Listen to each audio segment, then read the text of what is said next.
El tema daría para hablar mucho y yo creo que vamos a tener que interactuar, pero quiero antes presentarles un panorama de, primero, cómo es el fenómeno de la desaparición visto desde el Instituto de Medicina Legal, después qué está haciendo el Instituto y cómo se está preparando para, qué ha hecho hasta ahora y cómo se prepara para los años que vienen en este periodo del post-acuerdo que se dice. Por favor, pasamos a la siguiente. Bien, pasamos a la siguiente. El tema de la desaparición en Colombia no es nuevo. El Instituto tiene registros de desaparecidos desde 1919. El Instituto se crea en 1914 y ya en 1919 tiene registros de desaparecidos. Sin embargo, los registros más ordenados los tenemos desde 1938. La desaparición de una persona es el crimen más atroz que puedan hacerle a un ser humano. Es el daño más grave que le puedan hacer a un ser humano, más grave que la muerte, porque en la desaparición lo que se pretende es borrar de la existencia de la sociedad a un ser humano. Cuando una persona se muere, pues queda en la sociedad su recuerdo.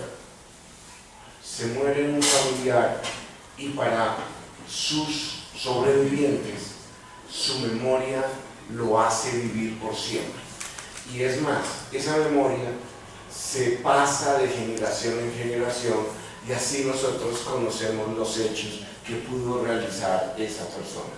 Cuando se desaparece un ser humano, entonces no solamente afecta a sus familiares, sino afecta a una sociedad porque se intenta borrar, desaparecer todas las acciones, todas, lo bueno y lo malo que pudo hacer esa persona.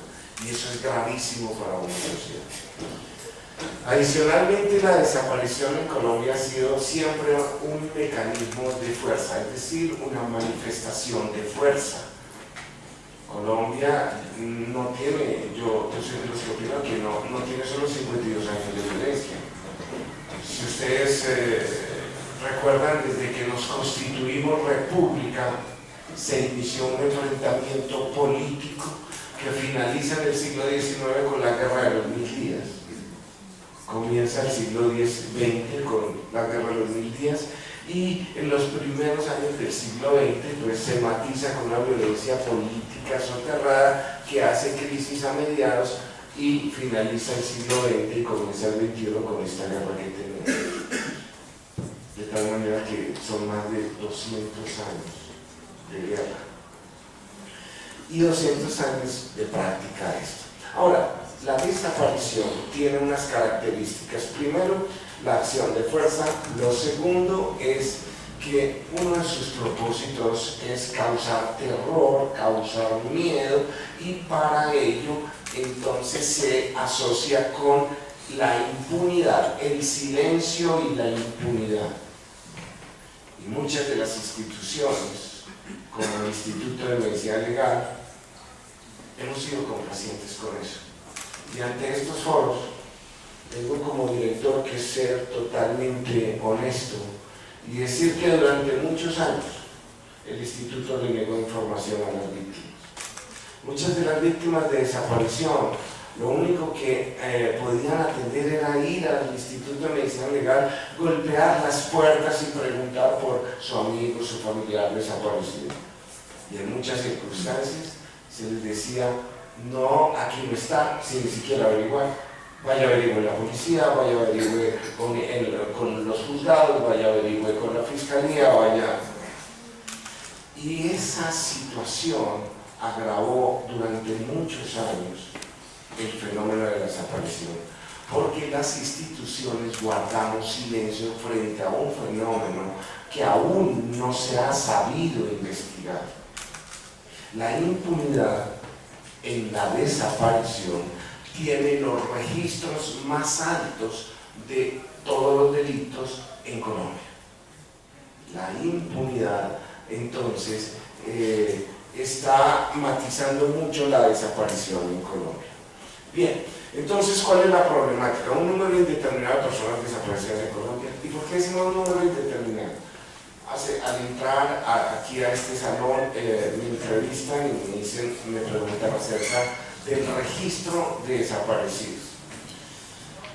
El Registro Nacional de Desaparecidos en este momento lo tiene el Instituto de Medicina. Y tenemos más o menos en el registro personas, más de 120.000 desapariciones, pero hoy siguen desaparecidos más de 85.000, de los cuales más de 25.000 tienen características de desaparición forzada. Pero si ustedes van a mirar otros registros, como el Centro de Memoria Histórica, como la Fiscalía General de la Nación, como la Policía Nacional, como el Comité Internacional de la Cruz Roja, o cualquier organizaciones civiles de desaparecidos como ASFADES, que es una de las más antiguas, pues van a encontrar cifras diferentes. ¿Y eso por qué se debe? ¿A qué se debe que no exista una única cifra? Al fenómeno de la desaparición. Las personas, los familiares, muchas veces no denuncian por miedo, por impotencia, porque no confían en las instituciones del Estado, además con mucha razón. De tal manera que muchos no denuncian ante las instituciones y lo hacen ante diferentes organizaciones. Y cada organización viene a tener sus propios registros.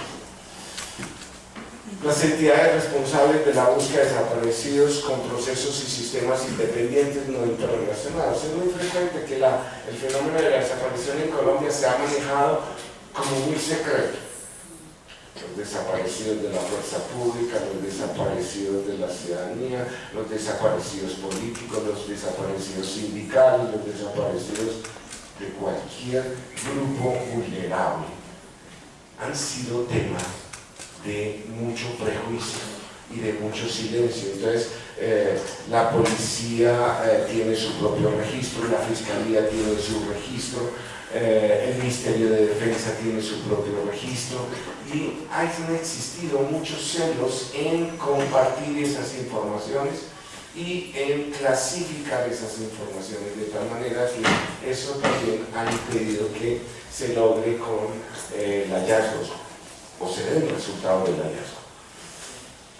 Los resultados de los procesos de búsqueda son insuficientes, el esfuerzo ha sido insuficiente, la duplicidad de funciones, un elevado número de cadáveres en condición de no identificados. ¿Qué sucede? Hay una estrecha relación entre la persona desaparecida y el hallazgo de un cadáver en condición de no identificar. Una estrecha relación.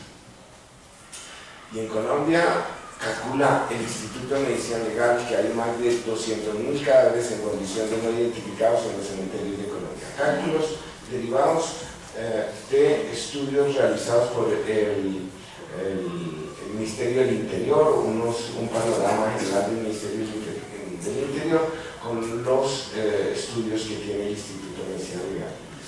Y si eso es así, el tema es grave. El tema es gravísimo.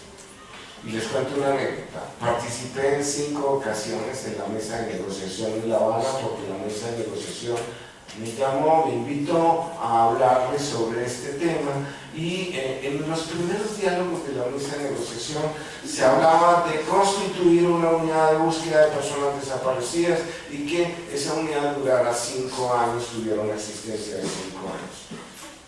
Yo les dije, mire, creo que ustedes no saben de qué están hablando, porque si nosotros tenemos más de 85.000 desaparecidos y más de 200.000 cadáveres, eso en cementerios, sin contar fosas clandestinas. ¿En cuánto tiempo podremos examinar eso?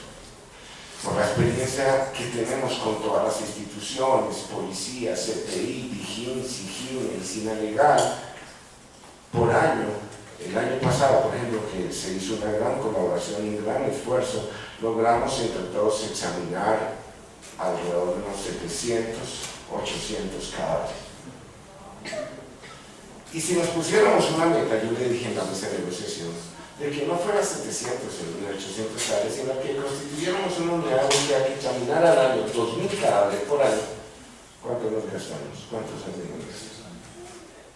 100 años. De tal manera que y esto no me lo invento yo. Si nosotros miramos la historia de Latinoamérica, ¿qué pasa en Argentina, Chile, Guatemala, Nicaragua, El Salvador? Solo España, con 3 años de dictadura, y aún se están buscando los desaparecidos de la dictadura de España. Entonces, yo les dije en la mesa de negociación, me parece ridículo sin moda. Bueno, ustedes saben que el acuerdo quedó en prorrogables. Vamos a ver qué es. Un alto nivel de impunidad, lo que les decía, y una falta de garantía de derechos a la verdad, el acceso a la justicia. Es que la impunidad se nutre con el silencio y la falta de verdad. Aquí, cuando hallemos un desaparecido y si lo hayamos muerto, nos toca preguntarnos: ¿cuándo murió? ¿Cómo murió? ¿En qué circunstancias se dieron? ¿Quiénes participaron? O sea, detrás del desaparecido hay una necesidad de verdad que requiere la sociedad. Hay una necesidad. Recuerden que vamos tras de la verdad y la no repetición, pero ¿cómo vamos a saber qué es lo que no debemos repetir? ¿Cómo vamos a generar un rechazo social frente a eso si no lo conocemos? Entonces, detrás de la identificación de una víctima desaparecida de un cadáver debe ir todo un contexto de verdad. Bien, vamos a avanzar un poquito más rápido. Bueno, la normatividad está ahí escrita, incluso el acto legislativo 01 y el decreto 589 que le da vida a la unidad de búsqueda de personas desaparecidas. Pasamos así. Bueno, tenemos el Registro Nacional de Desaparecidos, nosotros lo administramos. Pasemos la siguiente.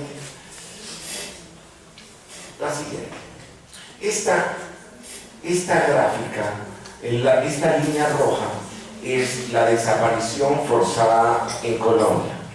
Como les digo, nosotros tenemos registros ordenados desde 1938. Y hay un gran pico, un pico muy grande en la década del 2000 al 2010.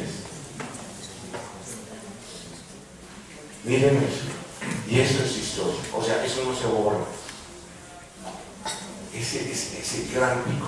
Y ha sido la década de mayor crisis de valores.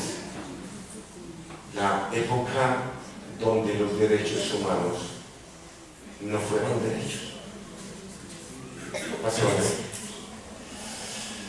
Aquí tenemos más de 25.000 desapariciones con características de desaparición forzada. 25.102 registros del año pasado, pero ahora ya se han actualizado. Pasamos a la siguiente. ¿Qué pasa con la desaparición forzada y los cadáveres en condición de no identificados? Que hay una estrecha relación. Pasamos a la siguiente. ¿Por qué? Porque ¿cómo se llega a tener un cadáver en condición de no identificado? Ay, les voy a rogar el favor de que nunca les vuelvan a decir a esos cadáveres NN, porque NN, ese término se convirtió en algo peyorativo. Pareciera que significara no es nadie, y no es cierto. La forma correcta es cadáver en condición, porque es una condición.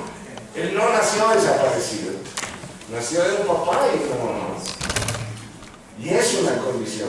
Y es el Estado el que tiene la obligación de solucionar, de sacarlo de esa condición. Entonces, cadáveres en condición de no identificados vienen a... ¿De dónde proviene? Bueno, pues de la desaparición, del reclutamiento, de la tortura, del secuestro, de ejecuciones arbitrarias, de las diferentes formas de violencia, del conflicto interno y de la delincuencia comunitaria. Entonces, allí confluye, en el fenómeno del cadáver en condición de no identificado, confluyen muchos aspectos de nuestra sociedad. Pasamos así. Bueno, esto lo que les muestra es que tenemos un proceso. Cuando nosotros tenemos un cadáver en condición de no identificado, sea un cadáver esqueletizado o sea un cadáver no esqueletizado, pues tenemos todo un protocolo, un procedimiento estandarizado que cumple normas internacionales, que pretende reconstruir una biografía ante-mortem y reconstruir la biografía post-mortem, compararla hasta llegar a la identificación. Pasemos a la siguiente. Dale varios clips que no vale la pena fijarnos en cada proceso, sino el objetivo es que ustedes sepan que hay un proceso estandarizado, validado internacionalmente, que está certificado por normas internacionales, sobre el cual le podemos garantizar a la sociedad que ese proceso puede soportar cualquier auditoría. ¿Eso por qué se hace?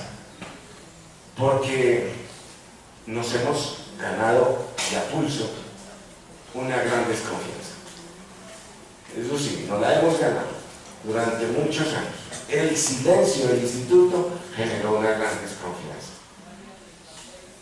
Con mucha tristeza yo tengo que decir también como director del instituto que la mayor vergüenza que tenemos es cómo actuamos en Palacio de Justicia.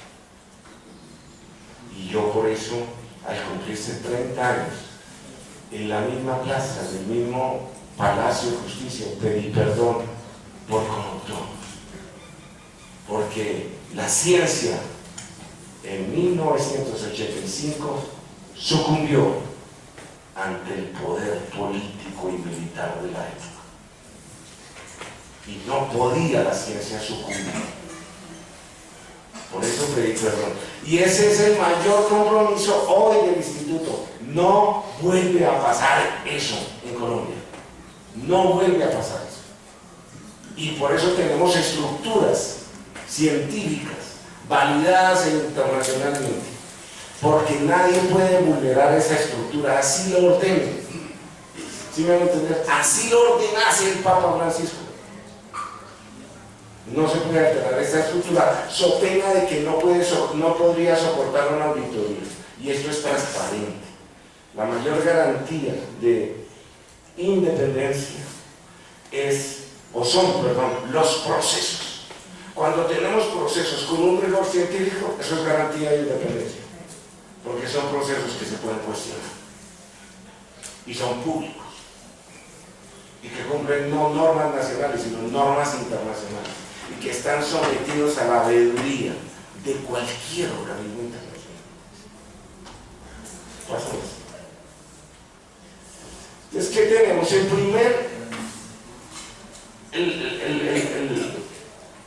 primer, ¿cómo dijéramos? Efecto que tuvimos, el primer momento de reflexión seria que tuvimos frente a este fenómeno fue cuando hicimos un convenio con la Registraduría Nacional.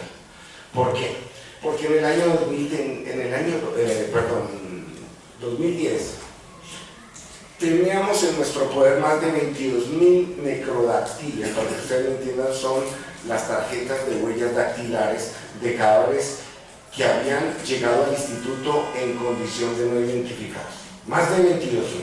Entonces dijimos, bueno, vamos a hacer un convenio con la registraduría a ver si los podemos identificar, toda vez que la registraduría ya está sistematizada. Recuerden que antes de esa época los registros dactiloscópicos en la registraduría no estaban sistematizados, eran grandes archivos de tarjetas y las búsquedas por huellas se hacía manual en tarjetas, o sea, el margen de error era muy alto.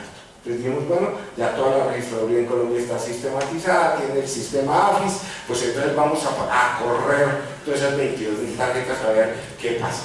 El resultado fue, pasó la siguiente, el resultado fue que cerca de 10.000, pasó la siguiente, cerca de 10.000 tarjetas se identificaron, 9.968 tarjetas se identificaron. ¿Qué significaba? Que las 22.000 tarjetas de cadáveres que habían pasado como cadáveres no identificados, 10.000 ya les sabíamos el nombre. Sabíamos el nombre, pero habían pasado por el instituto como no identificados y sus familias no sabían que estaban. Entonces nos dimos a la tarea de empezar a buscar esas familias de cadáveres de 20, 30 años atrás. Pero además sabíamos que el cadáver ya lo tenemos identificado. Pero uno, la familia no sabía. Dos, ¿dónde estaba el cadáver? Nosotros habíamos llevado los cadáveres para que ustedes sepan que estaban en condición de no identificados, los guardábamos en nuestras neveras el mayor tiempo posible, ¿no? ¿Hasta cuándo los guardábamos? Hasta que las neveras se saturaban, y entonces cuando las neveras se llenan, le solicitamos a las administraciones municipales, que son las que tienen la obligación, que los cadáveres que tienen más edad pues sean inhumados en cementerios. Y entonces así lo habíamos hecho durante muchos años.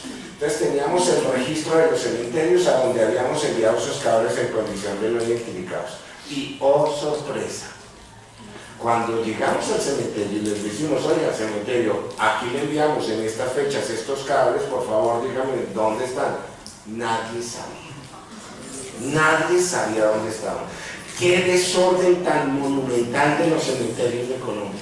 ¿Por qué? Porque como los llamaban NNs, no es nadie, pues como no era nadie, pues los ocultaban aquí, en un lote, en el peor lugar del cementerio, por allá en un caño, y cuando ese lote lo iban a vender, porque eso es un negocio, pues no tenían ningún problema de sacarlo, pasarlo por otro lado, y lo manejaban como basura, mezclando los cuartos. En el mejor de los casos nos decían, mire, por ahí en ese sector, ahí yo sé que se han depositado todos los cadáveres desde que se constituyó el cementerio. ¿Qué problema tan grave? Y entonces, por ir a buscar un cadáver, teníamos que identificar 1000 del cementerio. Y entonces es cuando pasó la siguiente, planteamos en el 2011 que yo llego y digo, bueno, hay que hacer un trabajo, el plan cementerio. ¿Qué toca en el plan cementerio? ¿Cómo voy yo a poder identificar el cadáver que necesito si está mezclado con 100, 200, hasta 1000? Y hay algunos que más, porque hay cementerios muy antiguos en Colombia. Pues, ¿qué tengo que hacer? Identificarlos a todos. ¿Cómo puedo yo excluir? ¿Cómo puedo saber si un fragmento óseo puede ser de uno o de otra persona, si es o no del conflicto? ¿Y yo qué voy a saber? Entonces dimos el plan cementerios, y por eso es que en esa época constituimos lo que fue el plan. Este plan lo hicimos entre Registraduría, Ministerio del Interior y Medicina Legal. Lo formulamos. Por eso el Ministerio del Interior se da la tarea de iniciar un censo nacional de cementerios. Información que nos aportó, y nosotros también en una fase de documentación acerca de toda la información que hubiera pasado por el instituto en 104 años de existencia. Y por eso entonces teníamos una fase de documentación. Cuando ya teníamos todo documentado, decimos, ¡pum!, vamos a atacar un cementerio, atacar es decir, a llegar a estudiar un cementerio y a recuperar todos los cadáveres del cementerio. Cruzamos la información y estamos dando resultados. Esa era la fase 2, y la fase 3 era cuando lo tuviéramos identificado, entregarlo a la familia. Pero surgía una situación. ¿Qué pasaba si, uno, identificamos al cadáver pero no encontramos a los familiares? O los familiares ya no están en posibilidad de reclamar. Dos, ¿qué pasa con los cadáveres que no se puedan identificar? Y entonces tomamos la decisión política de que jamás los íbamos a devolver a los cementerios. ¿Qué tal que los devolviéramos a los cementerios? Para que en 5 o 10 años volviéramos a preguntar y el cementerio nos diera la misma respuesta. Tomamos la decisión política que el instituto, a partir de esa época, no entrega los cadáveres en condición de no identificados a los cementerios. Y entonces esa política nos llevó a otro plan anexo, y es hacer una campaña para que nos ayuden las administraciones locales, municipales, departamentales, para que nos regalen repositorios, porque además los cadáveres hay que preservarlos en condiciones de que el hueso no se deteriore, ¿no? Porque si el hueso se deteriora, con el paso del tiempo se pierde la información. ¿Sí está bien? Entonces, ¿qué tenemos que garantizar? Guardar ese hueso sin que se deteriorara el hueso. Y entonces diseñamos unos repositorios con unas estructuras especiales para preservar los huesos. Y ahora le decimos a los alcaldes, le golpeamos la puerta y le decimos, por favor, ayúdenos, el instituto no tiene plata para eso, pero dónenos un terreno, ayúdenos con la construcción. El CICR nos ha donado construcciones en Tumaco, Buenaventura, Cimitarra, bueno, varios. Entonces nos donan esas construcciones. Algunas alcaldías, como las alcaldías en Marrangué y en otros municipios, nos han donado bóvedas, pero a responsabilidad del instituto. Es decir, esos sitios no están bajo la administración de ningún cementerio. ¿Qué les quiero decir con eso? Con eso le garantizamos a la sociedad de aquí en adelante que esos van a ser los verdaderos monumentos a la memoria y que jamás se va a perder un hueso. Y adoptamos otra política. A todos los huesos les colocamos chips. Ustedes se han visto que cuando van a un almacén de venta de ropa tienen unos chips que si usted se sale del almacén sin pagar eso le suena. Pues ahora cada hueso tiene un chip intraóseo. Para que me sacan un huesito queda registrado. Queda registrado. Porque la bóveda que tiene la estructura de la bóveda que puede almacenar 40, 50, tiene el detector. Entonces ahí sabemos, para que no se pierda. Pasamos a la siguiente. Bueno, viene el acto legislativo, bueno, viene todo el acuerdo de paz, viene todo esto, el instituto contribuye, anima a las partes, eso es posible, decimos. No conocemos la palabra imposible, eso es posible, que allí el acto legislativo pasa lo siguiente, nos genera un sistema integral de verdad, justicia, reparación y no repetición. Ustedes saben que ese sistema tiene 5 componentes: la Comisión para el Esclarecimiento de la Verdad, tiene la Jurisdicción Especial para la Paz, tiene la Unidad Especial para la Búsqueda de Personas Desaparecidas, tiene las medidas de reparación y las garantías de no repetición. 5 estructuras tiene el sistema.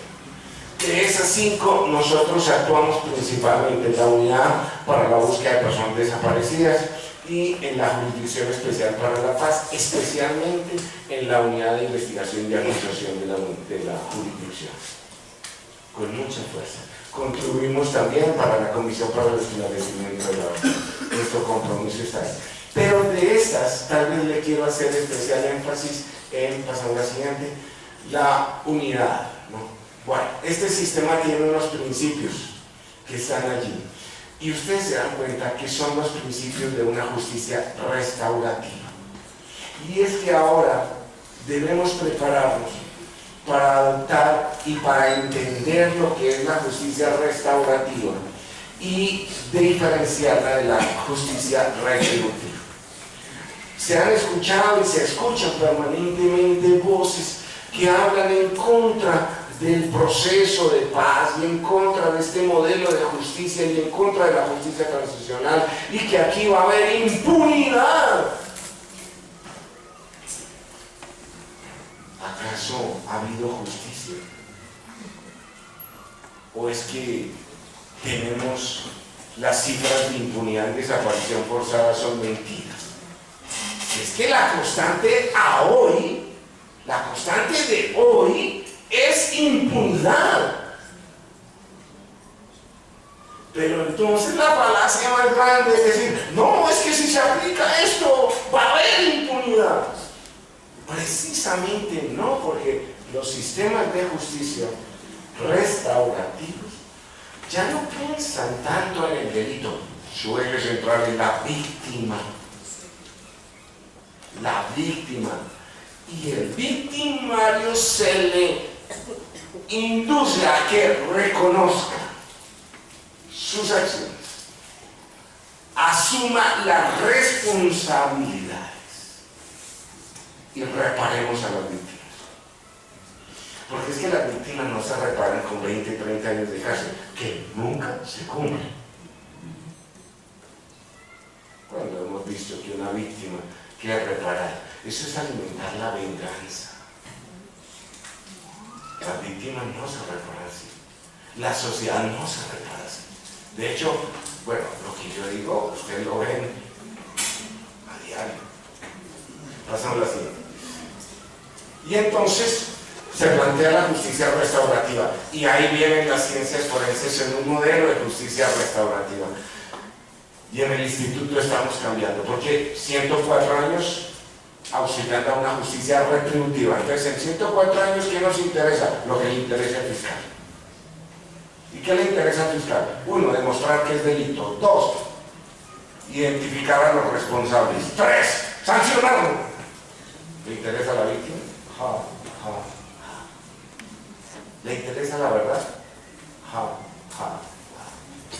Entonces ahora vamos a trabajar en un nuevo modelo de justicia. Y ese es un nuevo pensamiento que vamos a tener en el Instituto de Medicina Legal. No significa que no sigamos con la justicia, apoyando la justicia retributiva. No, significa que ahora trabajamos para la retributiva, pero ahora fortalecemos la restaurativa. Y no van a ser las mismas personas. Es decir, no queremos mezclar peras con manzanas, porque son metodologías y procedimientos diferentes. Aunque la ciencia es una, quien aplica la ciencia debe tener conceptos diferentes. Pasamos así. Bueno, el decreto 589 le da vía a la unidad de búsqueda. Ustedes saben esto, vamos a ir más rápido. Ustedes saben que la unidad de búsqueda entonces se fija por 20 años, prorrogables. Pasemos a la siguiente. Esta unidad entonces tiene que investigar todas las desapariciones que son relacionadas con el conflicto armado hasta el 1 de diciembre del año 2016. Pasemos a la siguiente. Dice, la unidad no inhabilitará a las autoridades judiciales, es decir, las investigaciones judiciales no se deben ver afectadas por eso. No se deben ver afectadas por eso. La unidad de búsqueda tiene un carácter humanitario. No busca entonces judicializar a nadie. Obviamente la persona se somete a este sistema de justicia y sí tiene una pena, claro, pero las penas en las justicias retributivas son eso, penas retributivas. Restaurativas. Entonces, ¿qué dice? Que el trabajo es humanitario, que la información que se reciba no hay esa obligación de denunciar, es decir, que el funcionario de la unidad no tiene la obligación de denunciar los hechos que conoce. Pasamos a la siguiente. Pero lo que sí pasa a la siguiente, lo que sí es importante es reconocer que todo el trabajo científico que se haga por parte de la unidad debe sí cumplir todos los criterios del rigor de la ciencia, porque el trabajo científico, es decir, la pericia, el conocimiento científico, sí puede trascender, pasar a la Jurisdicción Especial para la Paz, a la Unidad de Investigación y Acusación, y ahí hacer su curso, o en algún momento trascender a la justicia ordinaria, o en algún momento trascender a una justicia internacional. Entonces, el rigor científico con que se maneja allí sí debe ser muy, muy grande. Pasemos así. Bueno, vamos a fortalecer el Registro Nacional de Desaparecidos y sigue estando bajo la administración del Instituto de Medicina Legal. Pasemos a la siguiente. Dice, ¿qué es lo que se propone la unidad? Pues diseñar y poner en marcha un plan nacional que establezca prioridades para el cumplimiento de su objetivo y planes regionales. Y ya tenemos esa experiencia. Y les quiero confesar una cosa. Cuando se discutía este tema de la unidad, después del acuerdo, en un ambiente entre FARC y gobierno, se escuchaban voces como que la unidad tuviera digamos, o pudieran tener la capacidad para contratar organismos científicos que vinieran aquí a Colombia a investigar. Y les soy totalmente sincero, me opuse. Me opuse por varias razones. Primero, porque tenemos el conocimiento. Y digo tenemos, es el Instituto de Medicina Legal. Tenemos el conocimiento y la experiencia y la voluntad de hacerlo. Segundo, porque el conocimiento de la desaparición debe quedar en Colombia. No debe venir ningún organismo extranjero a enseñarnos a qué es lo que vamos a hacer, sabiendo que nosotros conocemos todo el problema y tenemos la idoneidad científica. Tercero, el ADN de Colombia es de los colombianos. El genoma humano no se sale de Colombia. El genoma humano de los colombianos se queda en Colombia, y esa ha sido mi postura. Ya es otras épocas en donde los colonizadores de algunas religiones llegaban hasta nuestros indígenas y recuperaban y les sacaban sangre y la enviaban a los Estados Unidos. Ya no. El genoma humano es de los colombianos. De tal manera que aquí no va a venir ninguna empresa a decir, mándeme las muestras que yo las analizo allá y se quede con el genoma humano. No. Ustedes saben que hay una gran competencia internacional de las farmacéuticas por empezar a patentar muchas cosas y muchos aspectos del genoma. Y el genoma humano habla mucho de nosotros, va más allá de esto. Entonces, no. Entonces, por eso es el Instituto de Medicina Legal. Y les dije, me tienen que demostrar que el instituto es incapaz para que puedan contratar una empresa. Pero primero lo muestra. Y quiero ver si lo demuestra. Pásame así. Bueno, ahí están las funciones. Y hacemos la siguiente. Yo creo que ustedes han podido revisar lo que es este decreto.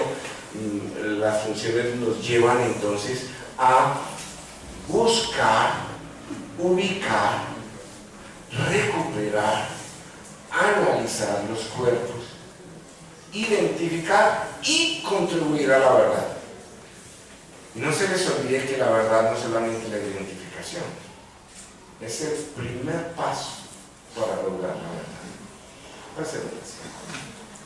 Bueno, vamos a seguir más rápido, pasamos a la siguiente y sacamos de las funciones, que esto ya usted lo sabe. Pasemos. Entonces, ¿cómo es el trabajo en este momento en el instituto? Nos hemos preparado desde que empezamos a participar de los diálogos que se llevan a cabo en La Habana. Empezamos un proceso de modernización del pensamiento en el Instituto Medicina Legal, porque eso requiere modernizar el pensamiento. Entonces, ¿cómo es el trabajo? Que la respuesta al delito, aquí ya no hablamos de delito, la respuesta al daño, al injurio, debe reparar el daño sufrido de la víctima, que los victimarios deben atender su comportamiento, lleguen a entender que su comportamiento no es aceptable, que tuvo consecuencias reales para la víctima. Y es que nos toca mostrarle los resultados también a los perpetradores. Usted hizo esto, mire los resultados que se dan. Nos toca así. Que los victimarios deben aceptar la responsabilidad, que las víctimas deben expresar sus necesidades, que la comunidad tiene la responsabilidad de contribuir al proceso. Todos somos. Necesitamos una víctima identificada. Tenemos que darle las garantías a las víctimas para que salgan, porque en este momento hay mucho miedo. Y hay un fenómeno que se está dando de asesinatos a líderes y todavía hay miedo y tenemos la historia del país. Miren, en 1953 el presidente de la época, general Gustavo Rojas Pinilla, logró un acuerdo de paz con la guerrilla de los llanos y logró desmovilizar a Guadalupe Salcedo con 300 guerrilleros. Un militar desmovilizó. 2 años después los habían matado a todos. Años después sucedió lo mismo con la UP, con la gran impunidad. Hay miedo en el país, pero miedo por desconocimiento Y miedo por falta de tomar acciones, porque ese miedo nos da el que, uno, no entendemos y dos, nos quedamos con los brazos cruzados. Pero el día que uno se integra a esto, el día que a uno le duela este país, empieza a perder el miedo. La participación voluntaria de la víctima, la participación no forzada del victimario, favorecer los resultados confiables. Esto es muy importante, resultados confiables. Por eso es que ahora que estamos realizando lo de Palacio de Justicia, todos esos resultados los sometemos a auditorías internacionales. Y las auditorías las pedimos nosotros, no nadie más las tiene que pedir. Nosotros pedimos y llevamos esos resultados a escenarios internacionales de Asia, de Europa, de Norteamérica. Porque tenemos convenios con universidades como la de Hilbruch en Austria, en donde tienen el mayor desarrollo genético humano. Se los presentamos para que nos la corrijan y se publican ahí los resultados científicos. Pasemos a la siguiente. Bueno, pasemos a la siguiente. Eso es lo que estamos haciendo. Bueno, pasamos a la siguiente. Bueno, pasamos a la siguiente. Es que quiero llegar a qué estoy haciendo rápidamente. Pasemos a la siguiente. Compromisos para el fortalecimiento. ¿Qué compromisos del instituto? Recuperar cadáveres inhumados en cementerios. Compromiso muy serio. Aplicar todos los procedimientos forenses técnicos y científicos. No ahorramos esfuerzo. Aunque yo les cuente la verdad, miren, somos una institución tan pequeña y tan maltratada con el presupuesto. Yo llegué aquí a amanecer esa noche. Yo dije, no, colóquenme el pasaje por vía Pereira, y entonces llegué a Pereira. Pero antes de salir de Bogotá, llegó una resolución del Ministerio de Hacienda, que para hoy tenemos que descontar de nuestros presupuestos 3.300 millones de pesos. Puede que para la judicatura 3.300 millones de pesos no es nada, porque su presupuesto son 2.8 billones. No es nada. Puede que para la fiscalía 3.300 millones de pesos no sea nada, porque su presupuesto son 3.2 billones de pesos.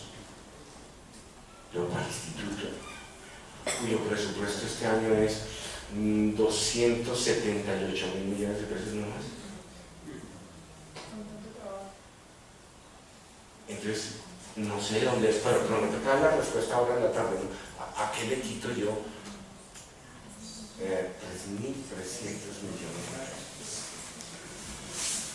Reconstruir la información histórica. Esa es nuestra responsabilidad también, el manejo de la información. La historia se construye con información. Yo como que estoy pasando de tiempo. ¿No? Pasamos a la siguiente. Preservar bajo. Miren otro compromiso. Esto está escrito, ¿no? Esto no es la voluntad del director, no, es una resolución. Preservar bajo la responsabilidad del Instituto Nacional de Medicina y Ciencias Forenses los cuerpos recuperados de tal forma que se garantice su preservación, su conservación en el tiempo. Jamás los devolvemos a los cementerios. El mayor desorden que tenemos en Colombia son cementerios. Y son administrados, unos por la curia, otros por las alcaldías. Entra el diablo y escoja a ver quién es el mejor. Lo quinto, armonizar el trabajo interinstitucional. Esto no lo hace solo medicina legal. Aquí necesitamos la academia, ustedes, necesitamos las organizaciones, necesitamos las instituciones, policía, fiscalía, CTI, defensoría, todo necesitamos, porque esto no es solo el instituto. Entonces es armonizar todo ese trabajo para que no estemos haciendo todos las mismas cosas sin hablar. Pasamos a la siguiente. Disponer inmediata e independientemente de un sistema de información para el registro de cadáveres. Ya está. La depuración del registro de desaparecidos es otro compromiso. El fortalecimiento de los procesos de identificación y el fortalecimiento del Banco Nacional de Perfiles Genéticos. A partir del decreto 303, se me olvidó el año, que regula o que reglamenta la ley 1408, se creó el Banco Nacional de Perfiles Genéticos. Es decir, que ahora todos los perfiles genéticos que obtengamos de los huesos se almacenan, y todos los perfiles genéticos de los familiares de personas desaparecidas se almacenan, y permanentemente se están cruzando a ver si hay coincidencia, si hay match entre uno y otro, permanentemente. De restos óseos tenemos alrededor de 6.000 registros, de familiares alrededor de 40.000, eso es muy poquito, muy poquito. Necesitamos mucho más, por lo menos quintuplicar esos registros. Pasamos a la siguiente. Bueno, ¿qué hicimos algo? Por primera vez en Iberoamérica, y hablo de Iberoamérica porque con mucho orgullo el Instituto de Medicina Legal es el presidente de la Academia Iberoamericana de Criminalística y Ciencias Forenses en este momento, y hemos llegado a la presidencia porque toda Iberoamérica, es decir, desde España, Portugal y de México hasta la Patagonia, han reconocido en el instituto su liderazgo y somos los presidentes. Ya llevamos por tercer año de presidencia de esa Academia Iberoamericana, y podemos decir que por primera vez generamos estándares mínimos. ¿Qué hicimos? Como hasta ahora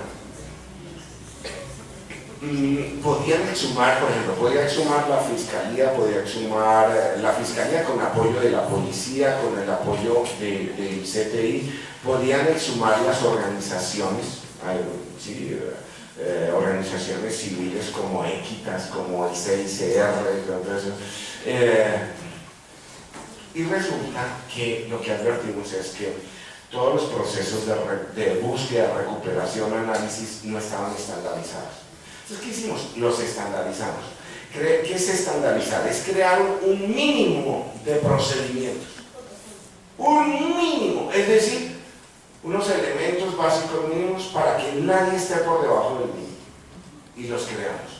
Entonces creamos, pasó a la siguiente, unos procedimientos mínimos en antropología, en arqueología, pasemos los siguientes, unos procedimientos mínimos en medicina de osteopatología, pasemos los siguientes, unos procedimientos mínimos en odontología forense, pasemos los siguientes, unos procedimientos mínimos en genética. Y nos reunimos, y estos procedimientos, lo bueno o lo malo de cuando uno hace un estándar, lo bueno es que se cumpla, lo malo es que nadie lo cumple. O sea, uno hace un estándar, ¿no? Un mínimo, y nadie lo cumple. Entonces, ¿qué dijimos? Para que se cumpla no necesitamos leyes. Para que se cumpla necesitamos acordar sanciones morales. No más. Y acordamos que quien detecte que otro no lo cumple, o sea, cuando detectemos cualquier que detecte que otro no lo cumple, tenemos el deber moral de denunciarlo primero, o sea, de hablar de eso. ¿Me explico? Si alguien detecta que medicina legal no cumple esos mínimos, tiene el deber moral de decirlo. Medicina legal no está cumpliendo. Y a partir de ahí debe haber un rechazo social. Primero de las organizaciones científicas. Y empezamos a rechazarlo. No hay ninguna ley que nos obligue a utilizar los estándares. Es simplemente un acuerdo moral y ético de cumplirlos. Pero ya tenemos eso para los conflictos. Pasamos a la siguiente. Bueno, ahí tenemos algunos logros que es eso. Pasamos a la siguiente. Entonces, como ya esta es la penúltima diapositiva, esto es cómo nos preparamos. Entonces, el instituto seguirá funcionando con el día a día, ¿no? La NASA, Manizales se acostó anoche con 4 muertos, amaneció hoy la morgue del Instituto de Medicina Legal, saturada con ellos. Perdón.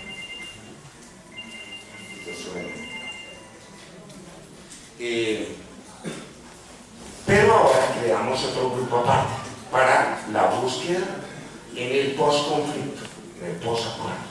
Entonces crear el Grupo Nacional de Apoyo a la Unidad de Búsqueda con toda una infraestructura de 153 personas que van a estar trabajando, expertos en eso, y los vamos a ubicar en Cali, Neiva, Villavicencio, Medellín, Barranquilla, Bucaramanga, Pereira, para cubrir toda la nación, toda la nación. Esa es la forma como nos estamos preparando. Pasemos a la siguiente. Bueno,